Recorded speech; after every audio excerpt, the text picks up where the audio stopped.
सो आज हमें निकलना था फाइनली घर के लिए। यहाँ पे डूडू का हो गया था डांस करने का मूड, और उसको ये होता है कि जब वो डांस करे तो उसके साथ बाकी सभी भी डांस करें। तो आंटी ने दी उसको डांस करने के लिए कंपनी, और ये दोनों जमकर यहाँ कर रहे हैं डांस। फिर शाम को हमें निकलना, तो हमने किया अपना डिनर डन। डिनर में आज बना हुआ था इडली सांभर और नूडल्स, जो कि मोस्टली सभी के फेवरेट होते हैं, और वो बनाए थे श्वेता भाभी ने घर पर ही। तो काफ़ी अच्छा टेस्ट था उनका भी। तो हमने फाइनली फटाफट अपना डिनर किया कंप्लीट। देन सभी को फिर हमने बोला सी ऑफ चलने के लिए, बिकॉज फिर हम लेट भी हो रहे थे, और वो एकदम से ही थोड़ा सा अर्जेंट बेसिस पे हमें लेट नाइट निकलना पड़ा, नहीं तो हम नेक्स्ट डे मॉर्निंग ही आते। और डूडू के हाथ में यहाँ पर मिली विदाई। विदाई मिलते उस लड़के के चेहरे पे आके खुशी, उसकी गलती नहीं है। देखो पैसे तो किसी को भी मिले तो सभी को खुशी ही होती है। देन हम निकल गए थे बाहर के लिए। ठंड कितनी भी हुई, लेकिन ये लड़का सर पर कैप बिल्कुल भी नहीं लगाएगा। जैसे ही इसके सर पर आप कैप रखोगे तुरंत निकाल कर फेंक देता है, और नोट को मुंह में डाले ये लड़का हो रहा है काफ़ी खुश। फिर मैं बैठ गई थी गाड़ी में, और ट्राई कर रहे थे सभी लोग कि मेरी गोदी में आएगा या नहीं आएगा, बट वो उसको कुछ नहीं पता, वो बाहर था तो इसलिए खुश भी था। और यहाँ विंडो से बाहर झांकते हुए वो ले रहा है पूरे हवा के मजे।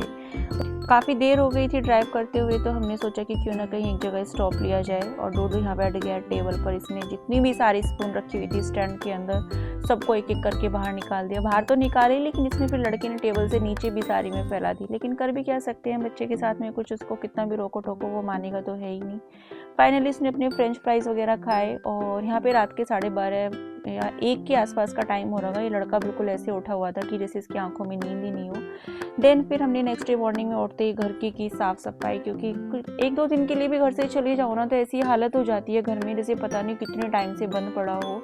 और यहाँ पे डूडू अपने टैडी के साथ लगा हुआ है। मैंने सोचा कि इतने झटपट में अपना जितना भी काम समेट सकती हूँ वो समेट लेती हूँ, क्योंकि फिर तो ये चिपक ही जाता है आकर। उसके बाद फिर हमने की अपनी प्रॉपर घर में डस्टिंग वगैरह सारी चीज़ें सेट अपनी जगह पर रखी। और फिर हम आ गए थे बालकनी में, क्योंकि हमें लगानी थी यहाँ पे मशीन। प्लांट्स को पानी दिया, सारी चीज़ें हमने वहाँ पर कंप्लीट की। प्लांट्स की इतनी बुरी हालत कर देते हैं ना ये कबूतर भी, और कुछ इन्हें पानी नहीं मिला तो 2-3 दिन में ऐसी हालत हो गई थी जैसे बिल्कुल ही बेकार हो गए हों। उसके बाद डूडू काफ़ी थक सी गया था, तो मैंने सोचा कि क्यों ना इसको नहला धुला दिया जाए और इसको कुछ खिला पिला कर सुला दिया जाए। तो फटाफट मैं इसको लेकर आई नहलाकर। देन इसको कपड़े पहनाए। कपड़े पहनने में इतना परेशान करने लगा है ना कि पैंट पहना लो, डायपर पहना लो, लड़का पहन कर ही नहीं देता है। फिर उसको मैंने सोचा कि चलो इसको दूध वगैरह पिला देती हूँ मैं, और फिर इसको मैंने मालिश करा के थोड़ी बहुत इसको सुला दिया। आज के मिनी ब्लॉग में सिर्फ इतना ही। मिलते हैं कल एक न्यू ब्लॉग के साथ। चैनल को सब्सक्राइब कीजिए एंड वीडियो